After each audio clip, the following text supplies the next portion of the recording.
This sect, as said earlier, is keen about propagating their creeds, and they call for that. And they have full-time callers and propagators, well organized, almost in every place. There is a cell and there is activity. Their most concern is targeting Ahlul Sunnah. They are exerting a lot of effort to spread their creed in the Muslim world and to export their revolutions and to establish their greater state using all means. Many Muslims, unfortunately, move to accept this sect gradually due to emotions and due to politics.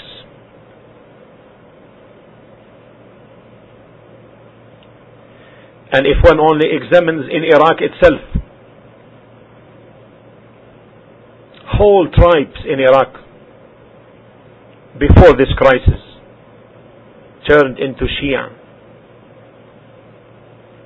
This whole area of Basra in the south was Shianized. Whole tribes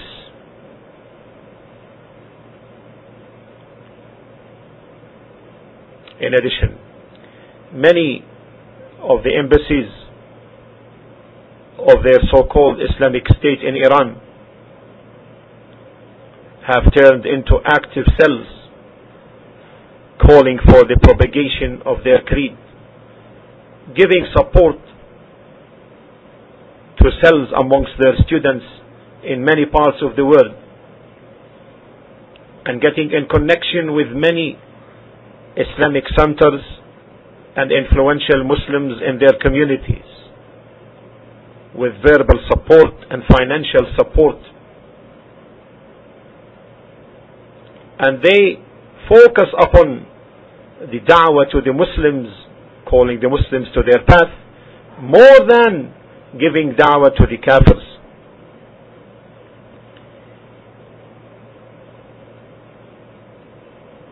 And again I stress, calling for their path.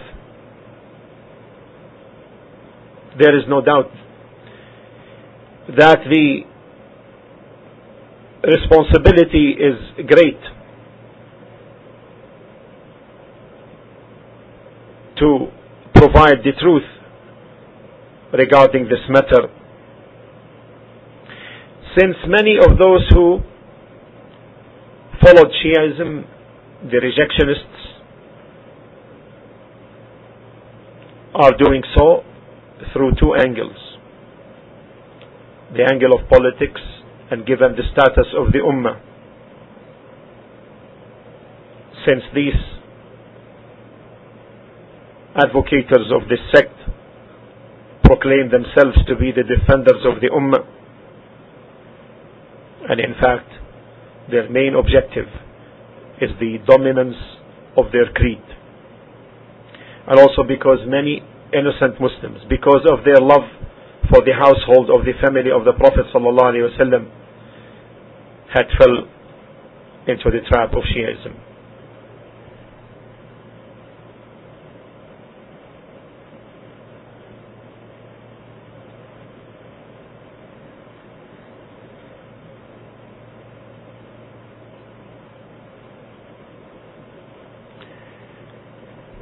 Thirdly, it is because that this sect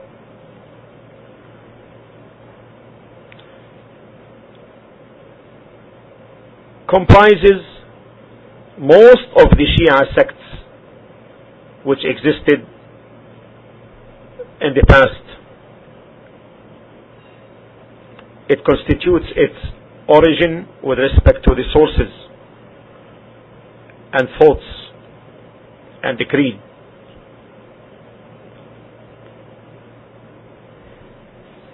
So it is a kind of a reference.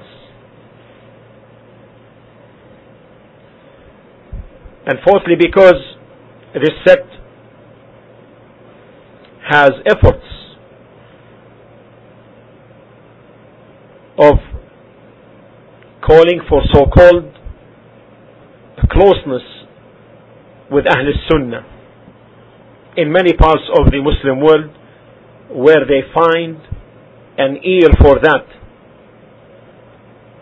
an ear by some amongst Ahl Sunnah who are ignorant of the reality of the sect. So they accept such conferences, such meetings called for by the rejectionists under the banner of التقارب مع أهل السنة, getting closer to Ahl Sunnah, means of nearness with Ahl Sunnah. They established centers for that. They sent propagators. They established societies which carry the banner of Muslim unity.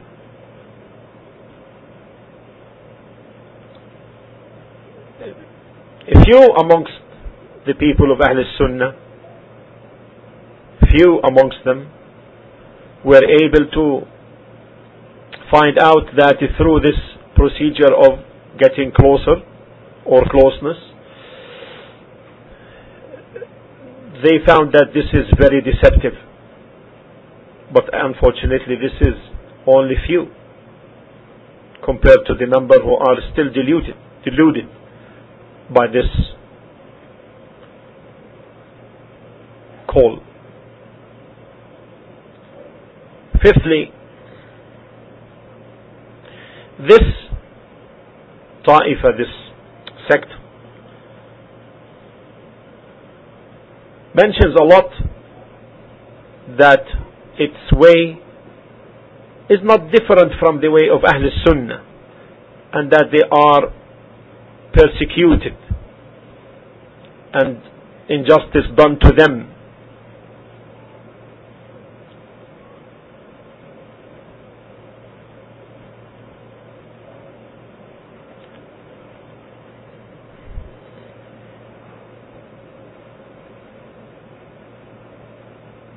So they come to common Muslims and they tell them, we don't have much difference, we only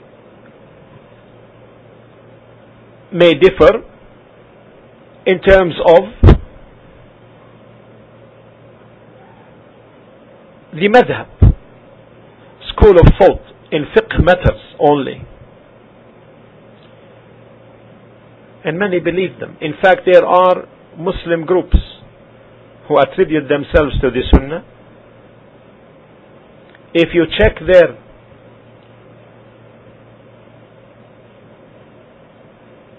works, you find it written in their works that this sect differs from Ahl Sunnah only in matters of fiqh. And this is a real oversimplification. In fact, this is false. Had it been just a matter of fiqh difference, this would have been tolerable overall.